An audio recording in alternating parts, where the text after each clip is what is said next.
Thank you for coming. Good morning. Hayom Yom, Aleph Tammuz. So today's Hayom Yom is taken from a very, very sharp letter of the Frieidker Rebbe to the older Bochurim in the Yeshiva of Montreal. And it's important to understand that by the Chabad Rabbeim, the Bochurim are considered the hardcore and the elite troops. They are expected to be undyingly loyal and devoted to the Rebbe, to Torah, and to Yiddishkeit. And they are not meant to have any other distractions in their life, any other loyalties in their life. And because of this, the Rebbe could always rely on the Bochurim, the Rebbe could always depend on the Bochurim, the Rebbe could always count on the Bochurim. And the Rabbeim kind of asked the Bochurim to live a life that they themselves lived, Kavyachol. And these Bochurim had come over from Europe, and they came to America, they came to Montreal, and they were very, very taken in by the American way of life. And they became very soft, very indulgent, very materialistic, very complacent. And they became obsessed with appearing worldly, appearing sophisticated, being presentable. And basically the way that played out in a couple of ways is they started being very, very particular about what they ate. They started frequenting all the fanciest restaurants and became very particular about what they ate. They started being very into the way they dressed, into their appearance. They became a little bit like dandies. They used to smoke a lot because that was very popular, that was very in. And on top of all this, they were the darlings of the community. The community loved them, these were their Bochurim, and they put them on a pedestal. And this just further stroked their egos and made them even more complacent. And basically what was happening is their general level of Yira Shemayim and their studiousness, the amount they were studying Torah was taking a real nosedive. It was really suffering.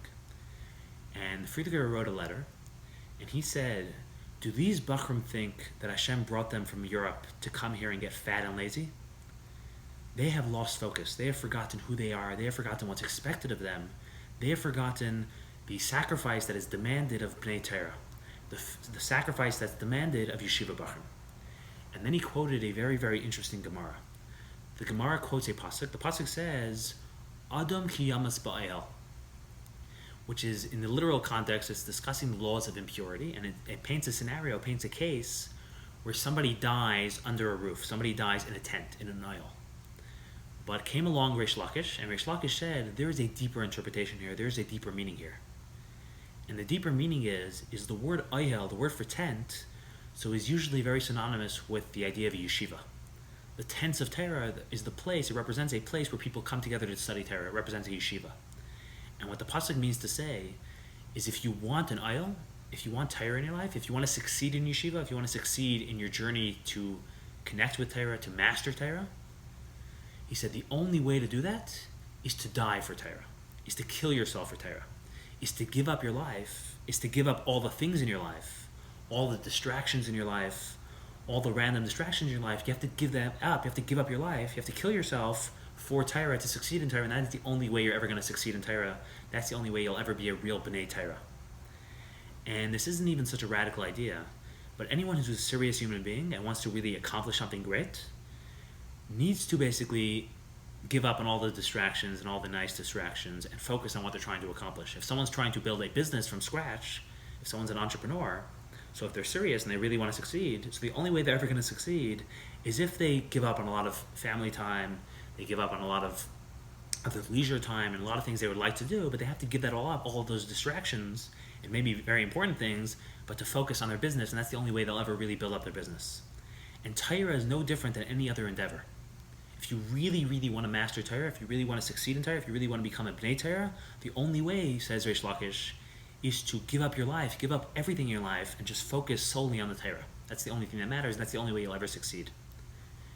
And the Frieidker Rebbe concluded by saying that even very small and innocent indulgences, even very small and innocent distractions, they are going to kill and destroy your dedication to Torah, your attachment to Torah, your success in Torah, your success in yeshiva.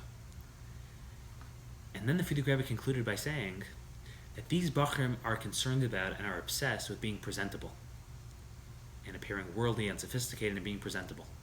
And he said, Oy vavoy, if this is the face of the Bochurim, oy vavoy, if this is the way the Bochurim present themselves, the way they're currently doing. He said, Bochurim are not meant to be these flaky human beings, these PC people who go with all the norms and try to please everyone. He said, Bochurim are meant to be hardcore human beings, and the only ones they're meant to please, the only ones they're meant to think about pleasing is Hashem, is the Rebbe, is Hashem. And he says, the way Bochurim earn respect, the way Bochurim are respectable, is when they're people of integrity, who are hardcore human beings, who represent the Rebbe, who represent Hashem, and they're not PC people, they're not flaky people. That's how they have respect. That's how people will respect them. And